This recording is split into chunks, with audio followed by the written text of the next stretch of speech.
Hello everyone, and welcome back to the TypeScript Game Engine tutorial series. At least, that's what this series is going to extend.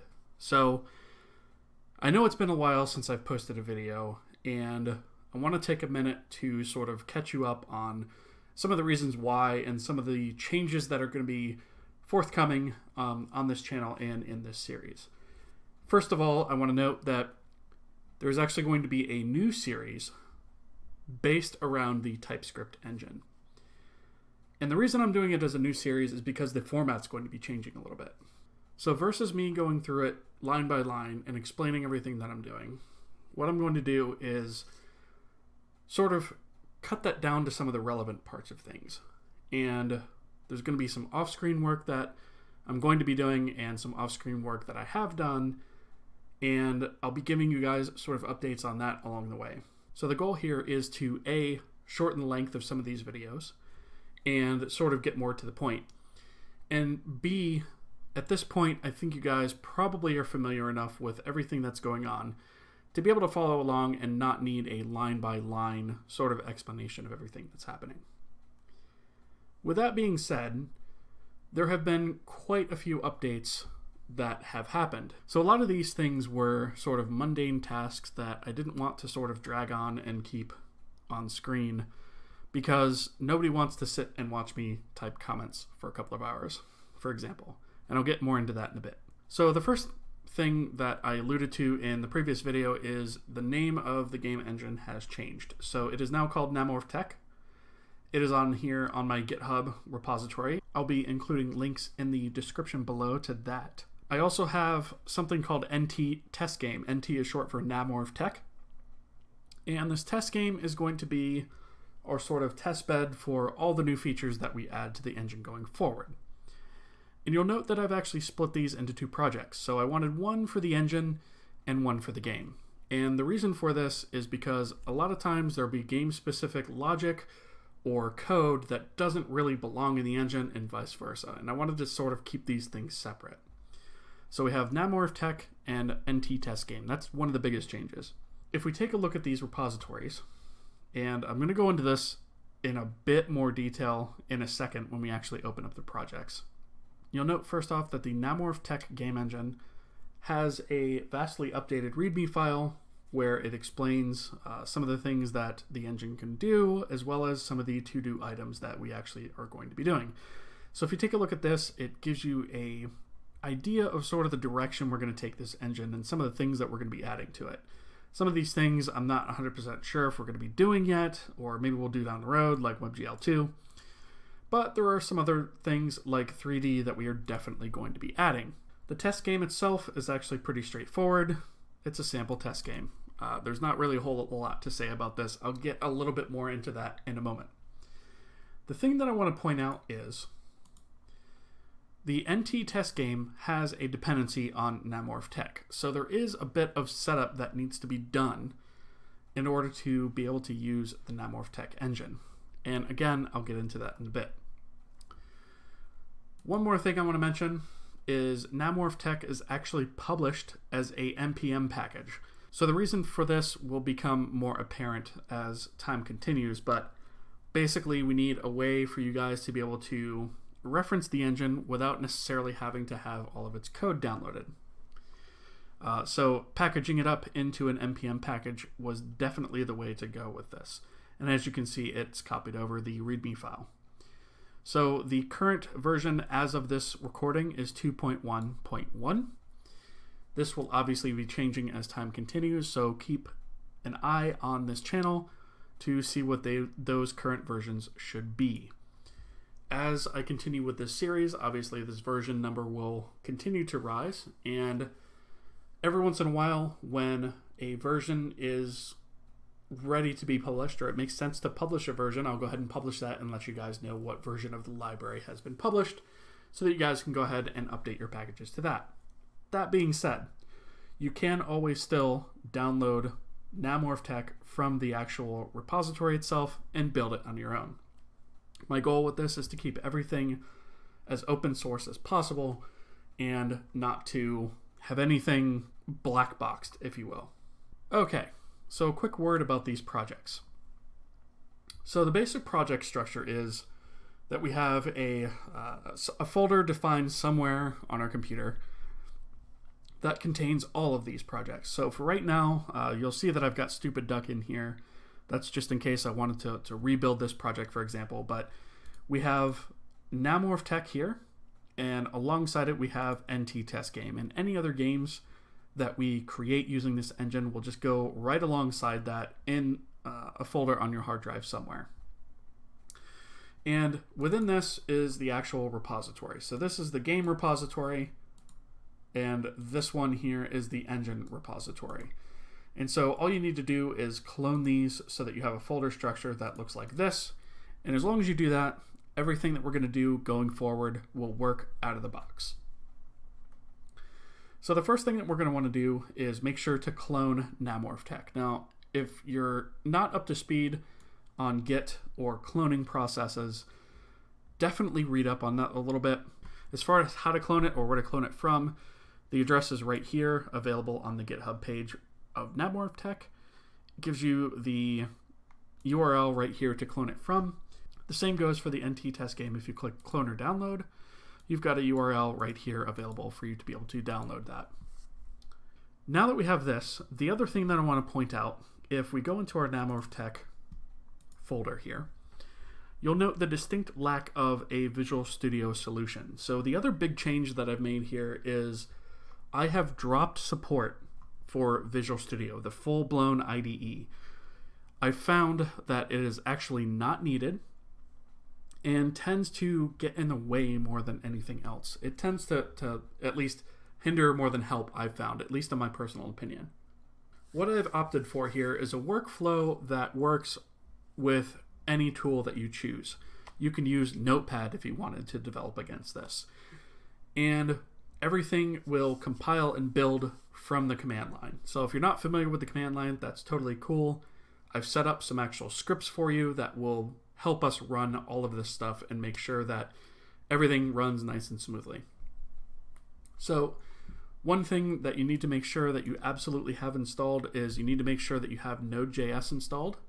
If you're unfamiliar with Node.js, you can just go to nodejs.org and you can download, I would recommend getting the LTS, the lifetime support version of it. You can just download that and install it, and it will give you Node.js and NPM, which is the package manager, out of the box, and it will work from the command prompt for you. So if you don't have that installed, go ahead and do that.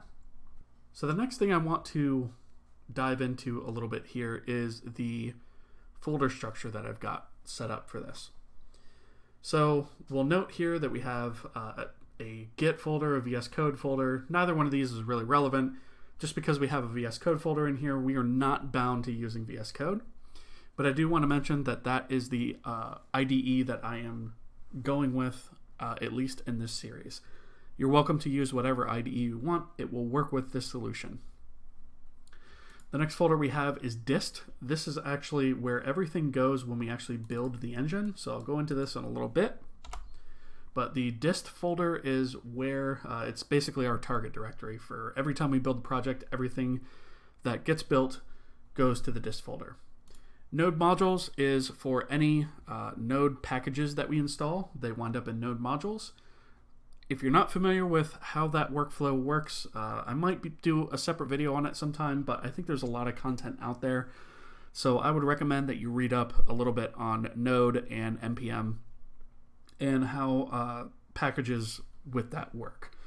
Because it's not something that I think, at least for now, I'm going to cover on this channel. If there's popular demand for it, I might go into it, but for now I'm not going to.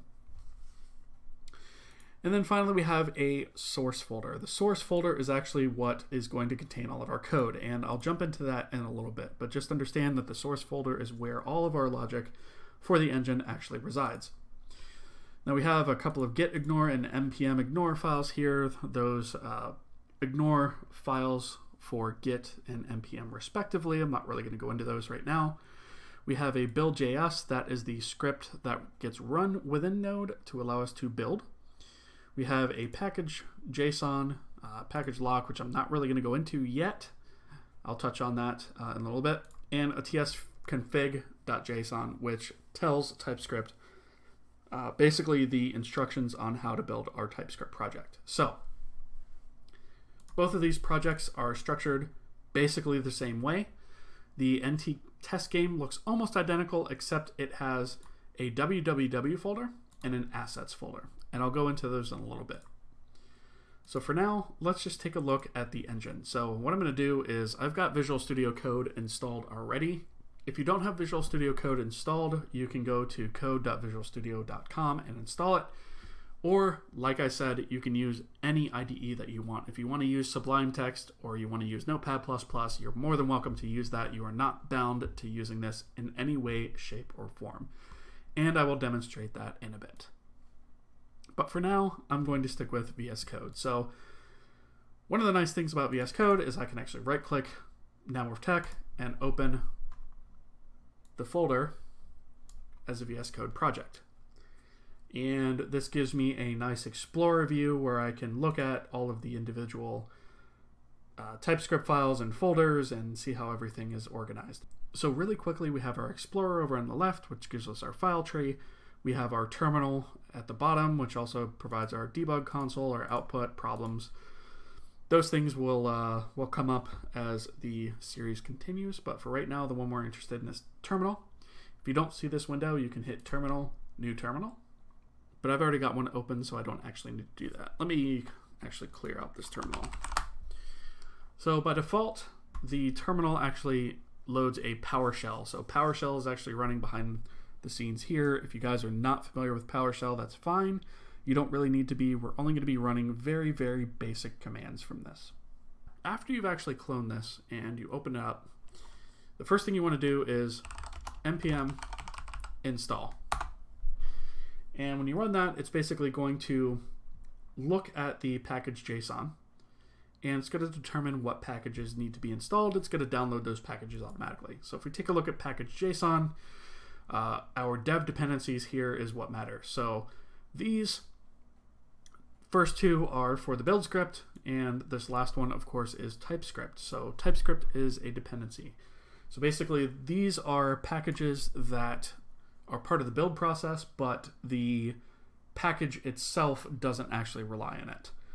So again, I can go into that in another video if you guys really want me to, but there's lots of info out there on how this works, so I'm going to kind of skip over it for now. So once we do that, we'll have a package lock JSON, which if you look at here, you can see where all the individual projects actually come from, packages rather. And it just contains some metadata about that, not really important. The next thing that we need to do is we need to actually build this. So to build, we type npm run build. And this is going to execute our build script automatically. And once you see a build complete here with no errors, then that means we've built.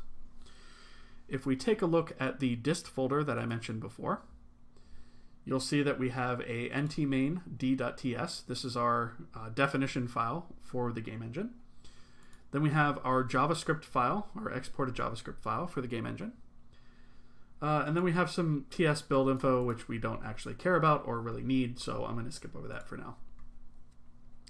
So essentially everything that we need is in these two files. So when we go to reference this from an external project, everything that we need is here. We have our types, which are all exposed by our DTS file, and we have the actual JavaScript that will be loaded into the browser in the JS file. Now, to prove the point that I was talking about before, where we can build with any set of utilities, I just want to point out that we can actually, if I shift right click and I open a command window or PowerShell, depending on your system, you'll have different options available here. If we type the same command that we did in the terminal window in Visual Studio Code, so if we say npm run build, you will note that we get the same exact output. So if you are running on, if you're using Notepad++ to edit or any other editor, a simple command prompt window will do all of this for you. The other thing that I want to mention is this should also work on Mac, and it should also work on Linux. Any of you guys that are working on those platforms, run this through the grinder and let me know if you run into any issues as far as building is concerned. But it should work cross-platform because all the build scripts are actually built on top of Node.js, which should be platform independent. So that is the other really big advantage to this workflow. So the next thing I want to point out is the NT test game. So I'm going to open that folder as a VS Code project. And let's take a look at this real quick. So we have our package.json folder, which if you notice has the same dependencies as the others. It has child process, fs extra, which are used for the build script, and we have TypeScript. And then you'll notice we have NamorvTech. So this version right here is the version of the npm package that will actually be used when we're building this project. So if you look here on npmjs.com, NamorvTech 2.1.1.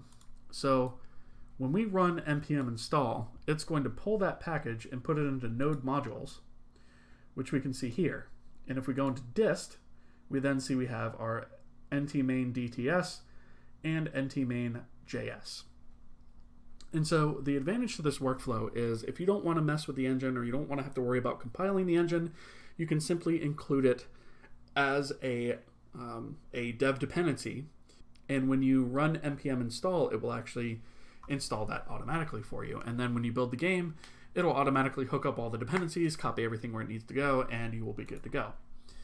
So speaking of that, if we look at the dist folder for our game, it actually looks a little bit different. So what we have here is we have our ntmain.js, our DTS, which technically we don't need there, but for now I'm just copying it there, just to be safe. We have an index.html, we have an assets folder, and we have testgame.js. Testgame.js contains our game-specific code, so it contains any of the code that's in the source folder for the game itself. And again, this maintains that same principle of keeping the engine source separate from the game source, so it allows us to have the separation of concerns there. So ntmain is that same file that we looked at from before. It's the entire engine exported to JavaScript. It's really long, and it's only going to get longer. But that's okay. At some point, we might introduce some sort of minification here, but for now, I'm not going to worry about that. And our test game just includes some game-specific code, which actually this shouldn't even be really as long as it is. You can see that there are still some stupid duck references in here that need to be removed because this was created based on a copy of Stupid Duck. So that's one of the things that I'm still working on fixing. But whenever we build this project, it will automatically copy our dependencies over for us. We don't have to worry about that. The build process takes care of all that for us. So if we collapse the dist folder, we have our assets, which contains audio, fonts, levels, materials, and textures. We'll get into a lot of those things in the near future. It's probably going to take me a couple of videos to go over this stuff, but just understand that all of our assets exist sort of in that format there. And then our source actually contains our behaviors, our app, our game TS, all those things. And I'll go into more what those things are as time continues. And so all we have to do here, again, is in the terminal,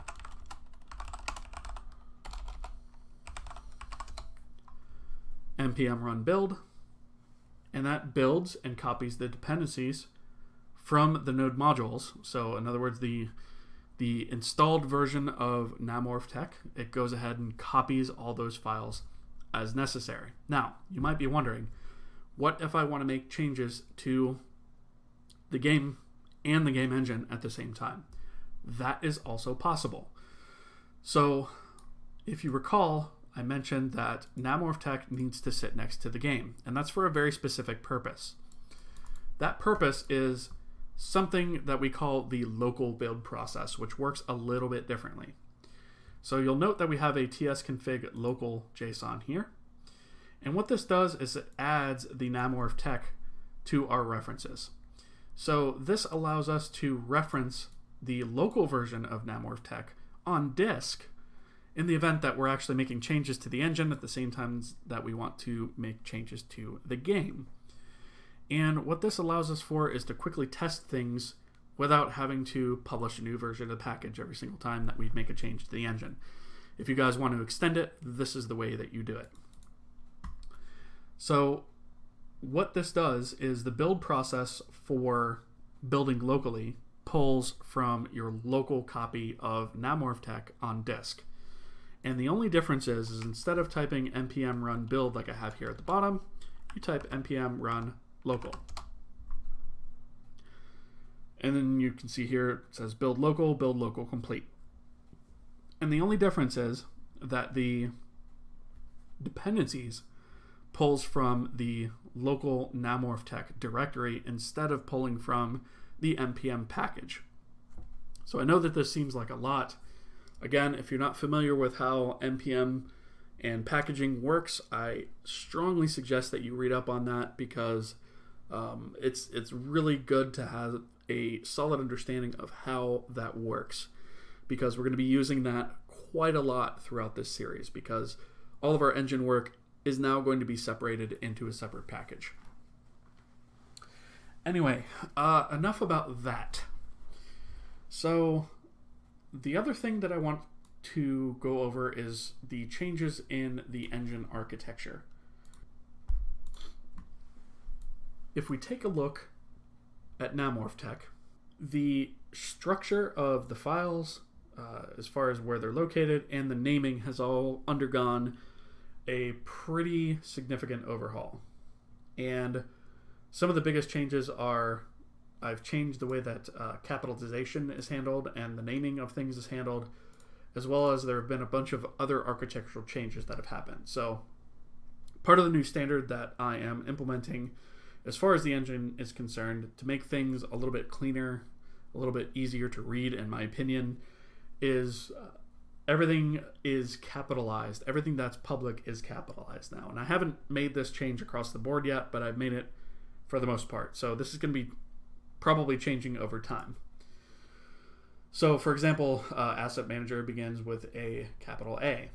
And so if we take a look at this, the other massive change that I've made across the board is everything is commented. So that should make everything a lot easier to use whenever you go to reference something in code. You should see in the IntelliSense that comment pop up.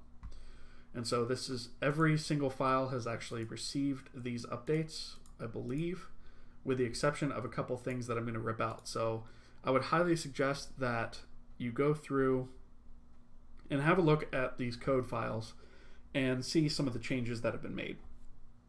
I'm going to sort of highlight some of the major changes that have happened.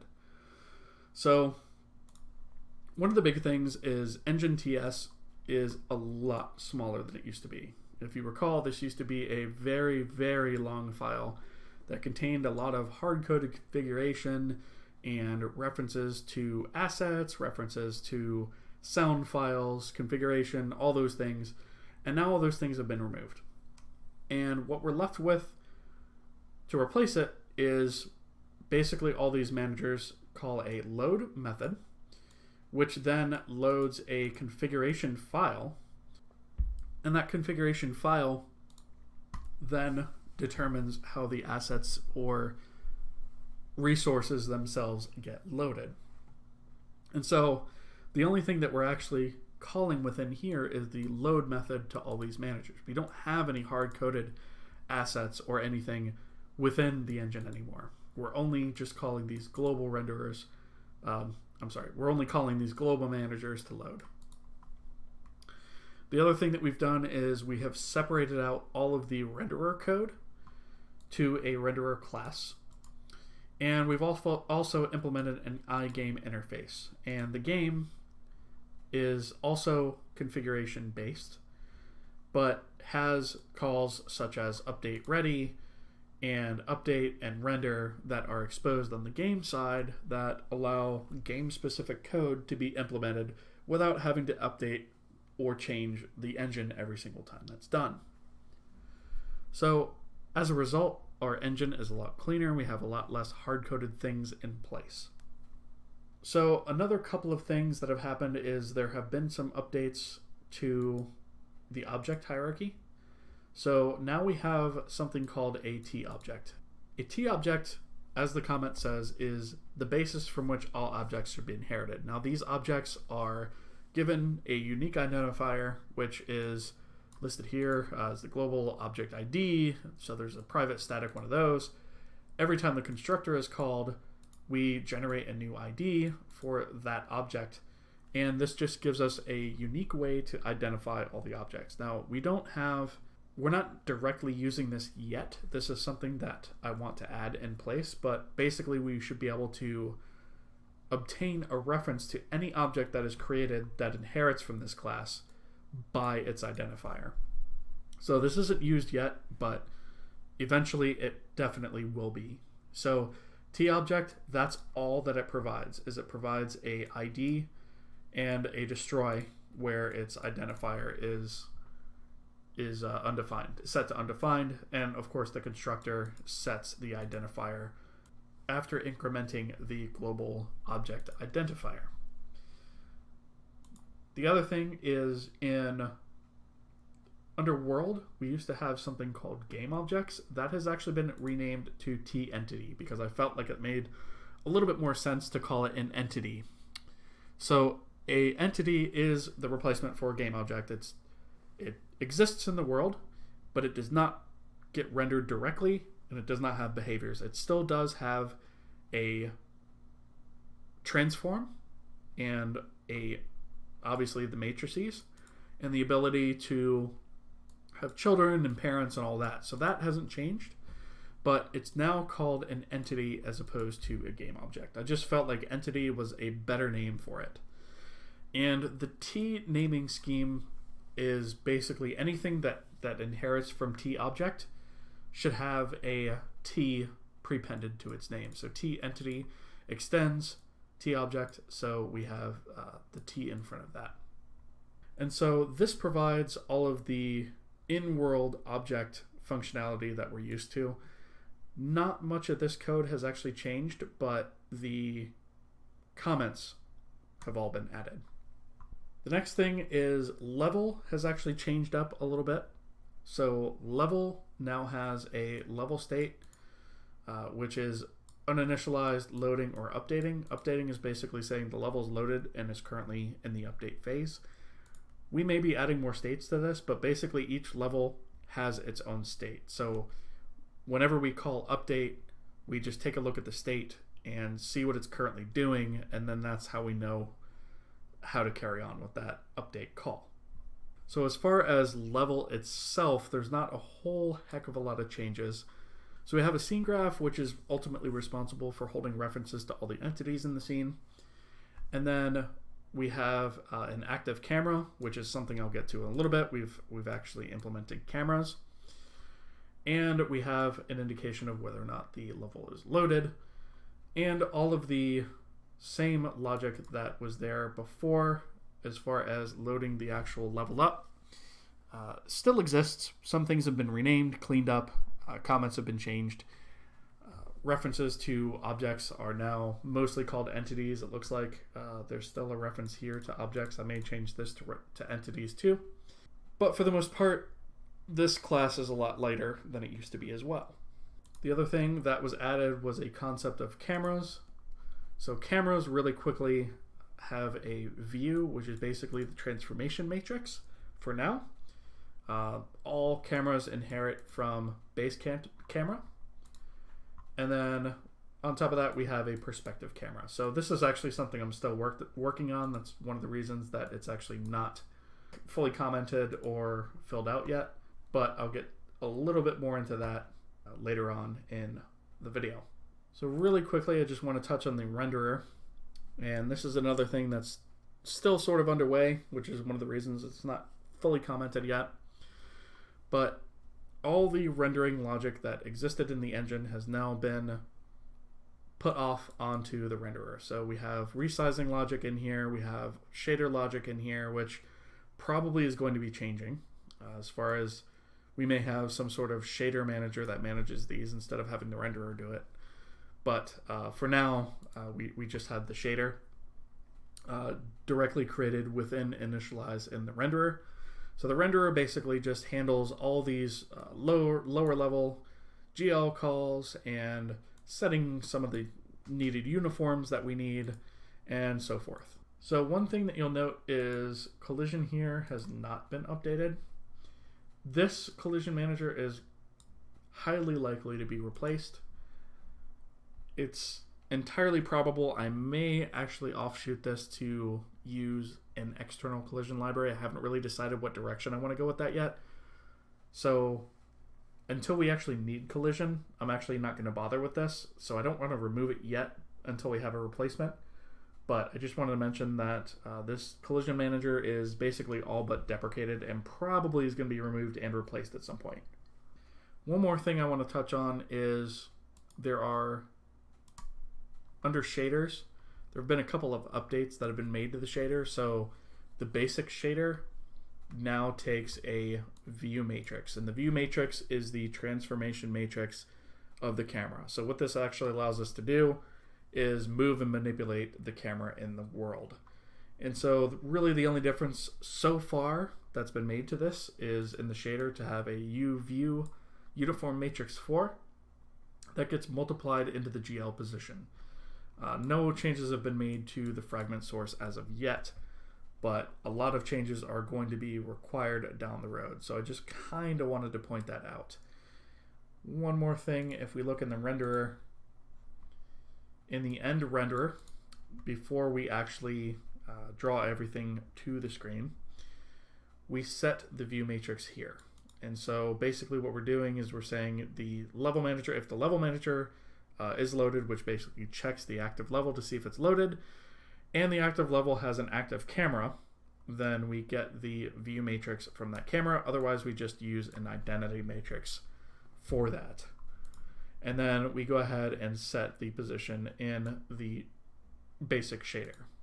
So this is these types of calls are one of the things that we also want to look into getting rid of, and I want to be able to basically just access the shader, access one of its properties by name, and then passing it a value without having to get all this this uniform location data and all that and having to set that.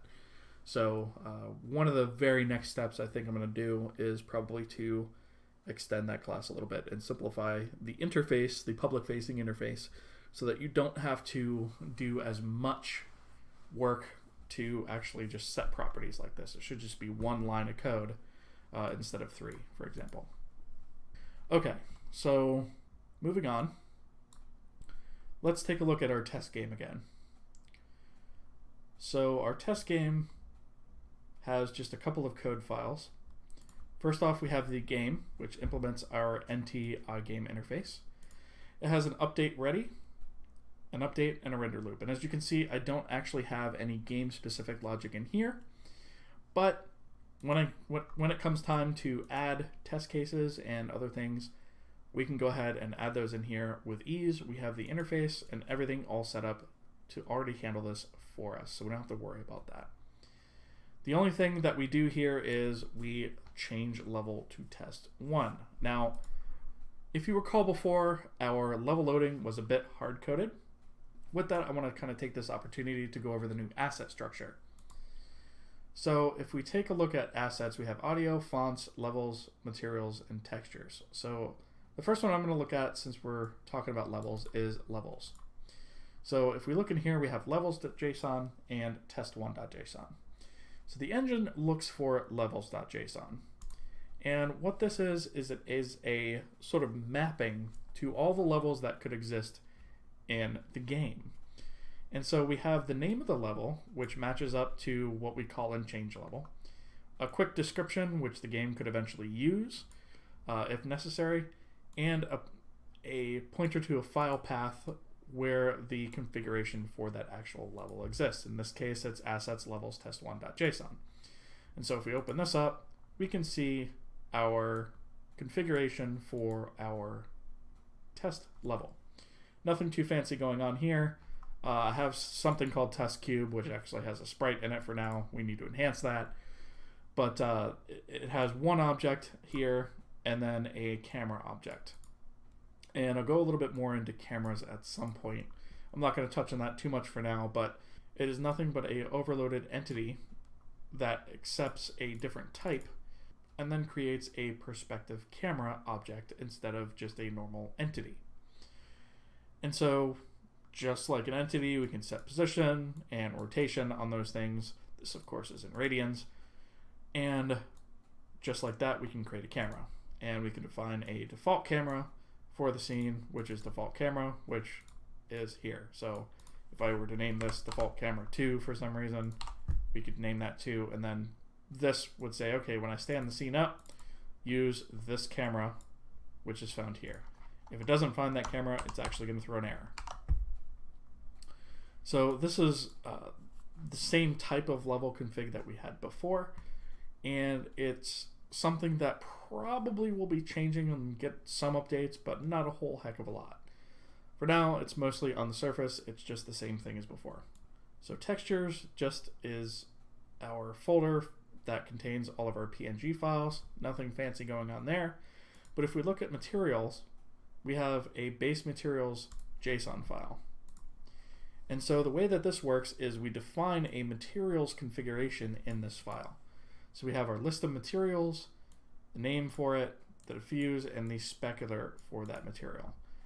Now, specular is obviously something that we're going to revisit in the future. This doesn't actually do anything right now, but I wanted to put specular in there so that when we get ready to address it, it's already there. We don't have to worry about it. So it basically just points to wherever these are, and then the engine looks for this file or any file in materials and loads it up and creates those materials. So we don't have any hard code references to materials anymore. And if we look at our test1 JSON, if we look at our components, our test sprite, the material name is container, which can be found under materials right here. So that's how it links it. All links by name. Same thing with fonts. We have a fonts.json that provides bitmap fonts and eventually system fonts when we implement that type of font.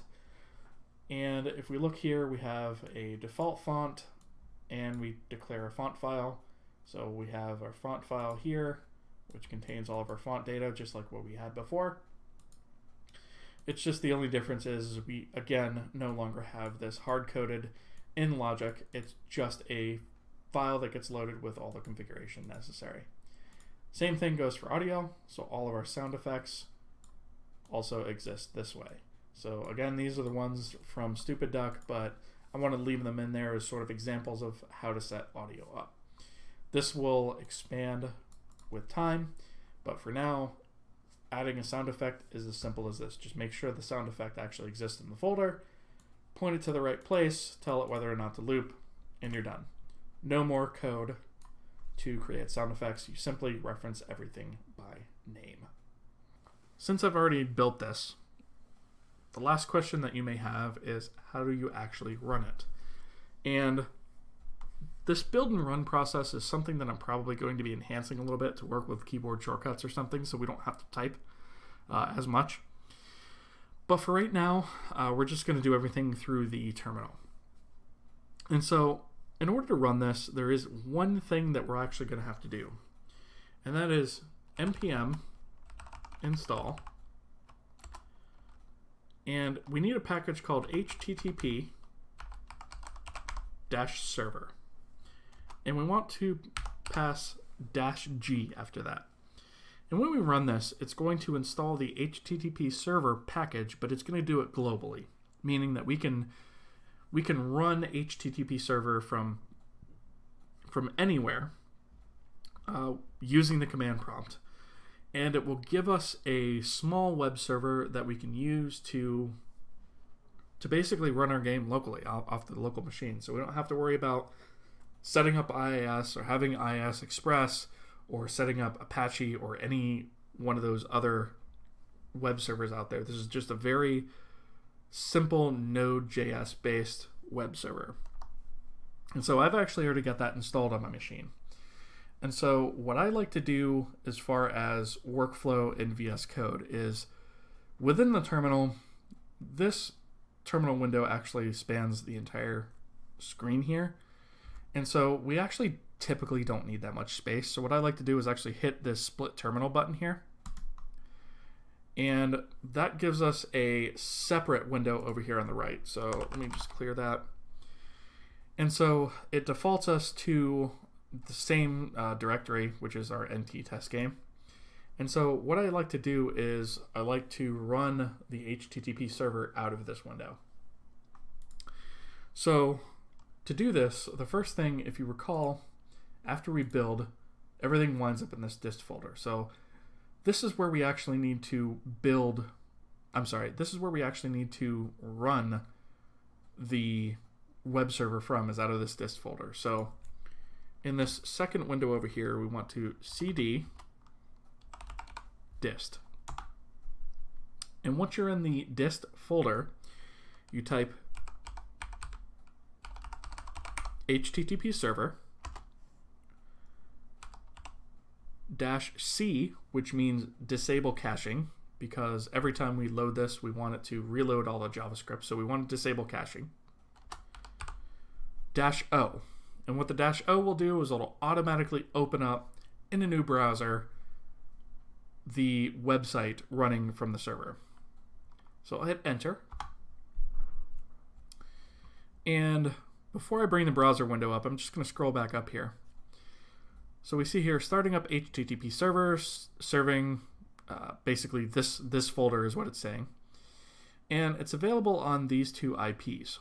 And you'll notice that this one is just a 10 based one. This is so you can access it from another machine on the network if you wanted to. The second one is the one we're interested in. It's HTTP, and then we have our loopback IP, and then port 8081. And so that is actually where the website is running. And so if we didn't use this -o option, you could type in this address into your browser, and it'll actually open up the link. Now, I already have this open, so I'm actually just going to drag the window over here. And what you should get is a window that looks like this. Now, obviously, there's nothing fancy going on here, but those of you who are looking at this closely may notice a few things. First off, our container texture is here, and we are rendering a sprite. However, you'll notice that it's warped a little bit. And what we're actually looking at here is not a warp, but instead a perspective correct rendering of the sprite in 3D space. One of our big to-do items is to actually support 3D. And right now, this version of NamorvTech supports 3D, but there's a lot of enhancements that we need to add in order to actually be able to interact with it and be able to create 3D shapes and load models, and we don't have any of that stuff. So support for 3D, quote unquote, is there, but it's not fully there yet. So I don't want to tick that box yet. You should be able to download these repositories, build them, run them, and this is the result that you should see. Now, again, you can't click the mouse, you can't use the arrow keys to move around. None of that's going to do anything for you. One thing that we can do is in Chrome, I'll hit F12. And so we can take a look at the console here, and we can see some of the things that have happened where it's loading up all of our JSON files. I would suggest that you guys sort of review some of the things that are happening in here just to kind of get familiar with what is going on. But to sort of prove the point that what we're looking at here is in real time, we can do nt.level manager, and then we can say active level active camera transform position. Now if we see here, we have on the z-axis we're at -2. So I'm actually going to set that to -3. And you'll notice that we backed up from it a little bit. And if I set it to, say, -5, we backed up from it some more. If I set it to -10, we can now see the whole thing. And so there is a little bit of weirdness as far as how this is actually behaving and looking. To make this more apparent, perhaps we could look at the Y position. So right now Y is 0, so if we set that equal to let's try -1. We can see that, actually let's try -2. We can see that now it's sort of centered in the screen, but that's only because the origin of this particular sprite is right here in the center. So we can see the perspective correction that's happening here, because if we look at our camera's transform rotation, we're actually rotated on the y-axis. And so if we set the rotation on the y-axis to 0, we'll see that we have our plane. And again, this is in radians, so eventually we'll set up some methods to actually help us out with this so that we don't have to memorize radians. But for now, like, we could just say 1.2 and see that we have an extreme rotation on this. So I don't really want to go too much further into this. I know there's a lot of information in this video. There's going to be a lot of changes coming forward. And one of the reasons that I waited until now to actually sort of put all this out there at once is because it was such a massive update that it would have literally taken probably a dozen videos to go through all the changes before we could actually even build anything. So one of the things that I would suggest that you guys do is download the code, have a look through it, look through the project, try to get familiar with some of the things that are in the code base, and play around with the game code a little bit and see if you can get things to change. Maybe mess around with calls like this from the game. Maybe change the rotation Y value in the update loop of the game or something like that, just to see an animated something or other on the screen.